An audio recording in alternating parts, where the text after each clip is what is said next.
చివరిలో ఏం లెటర్ ఉంది? ఈ. ఇచ్చుండే పదంలో చివరి లెటర్ గాని ఈ వచ్చిందనుకోండి, ఆ ఈని తొలగించి ఐఎన్జి రాయాలి. సరేనా?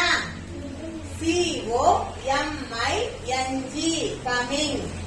మిగతా వాటికి అట్లే ఐఎన్జి వస్తుంది. ఇప్పుడు GET ఏమవుతుంది? GETING getting. కరెక్టా? కాదు. ఎందుకు? GETING గెటింగ్ అవుతుంది. మనం చెప్తామది గెట్టింగ్ కదా, కాబట్టి GETTING గెట్టింగ్. సరేనా? ఇప్పుడు ఒక్కొక్కరు వచ్చి యాడ్ చేయండి ఐఎన్జిని.